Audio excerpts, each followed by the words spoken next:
Welcome to another episode of Emerald Isle Vacation Home Specialist. I am your host, Dennis Richkovsky, and some of you recognize me as the co-owner of Flip Flops Donuts, and some of you know me as your broker of real estate, specializing in waterfront and water view properties along the Crystal Coast, especially in Emerald Isle, North Carolina, located on Bogue Banks.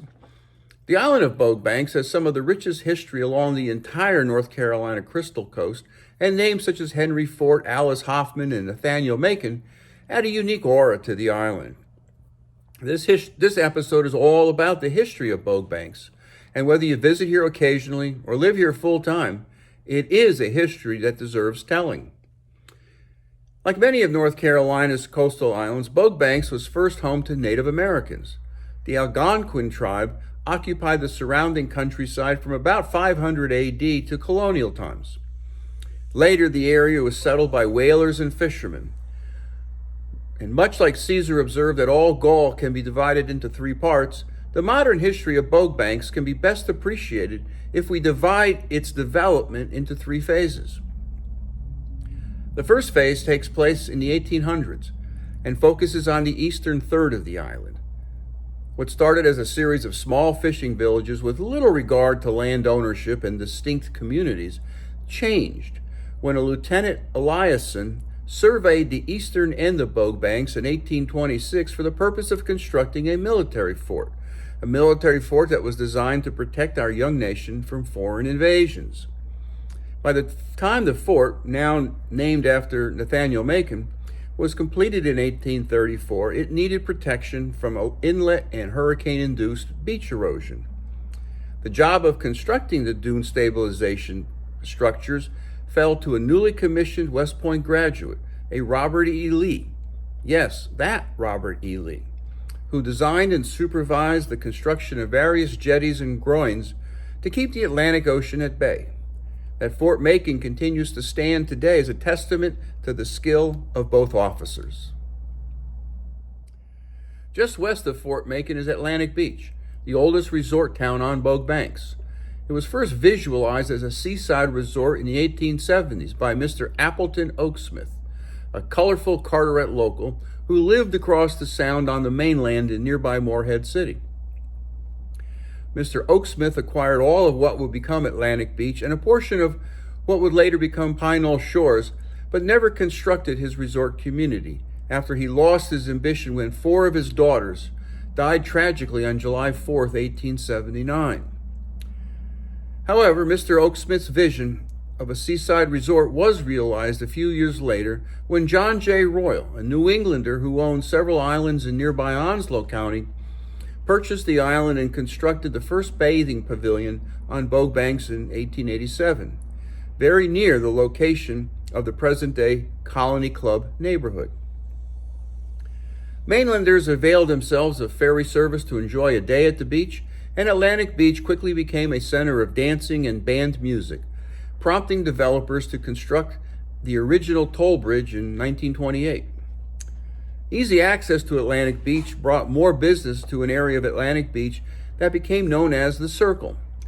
The economic boom of the post-World War II era helped Atlantic Beach develop to its modern level of today.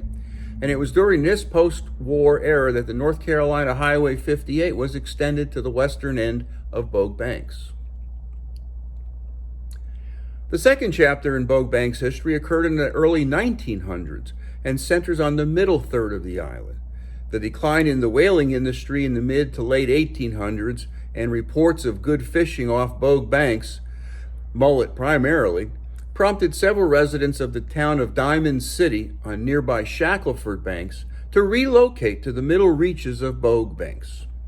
The balance of Diamond City bankers threw in the towel and followed suit after a series of devastating hurricanes, the first 2 in 1878, another in 1879, 3 in 1897, and then 2 more in 1899. Squatters grew up in and around present-day Salter Path. Most of these squatters lived soundside on land without any deeds, but the fish with commercial value, primarily schools of mullet, ran close to the ocean on the opposite shore.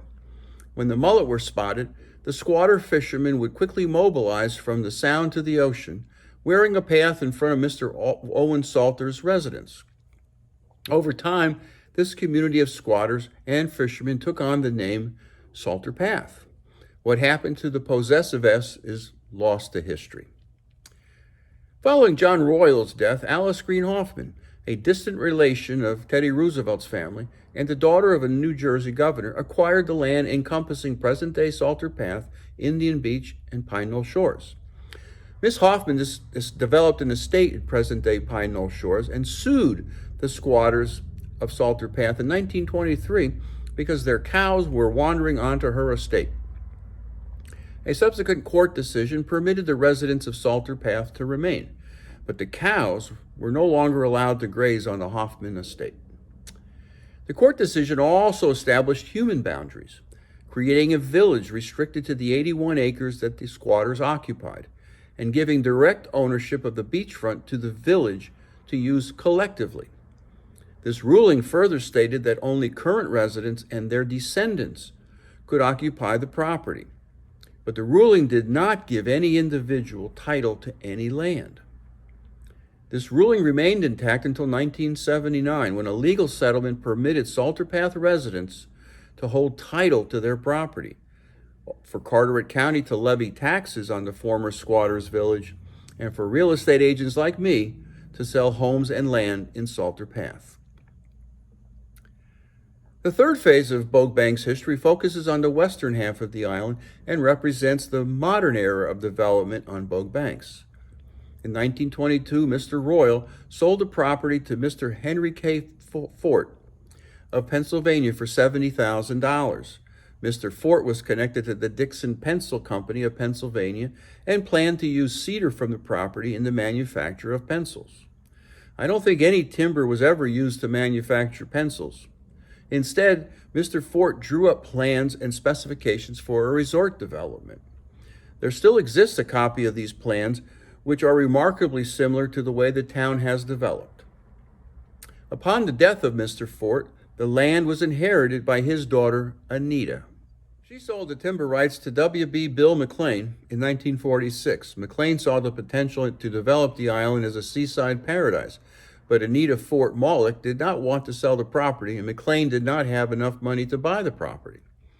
Anita later agreed to sell the property for $350,000, and McLean began asking friends if they would be willing to invest in his dream, along with his friend George Spell.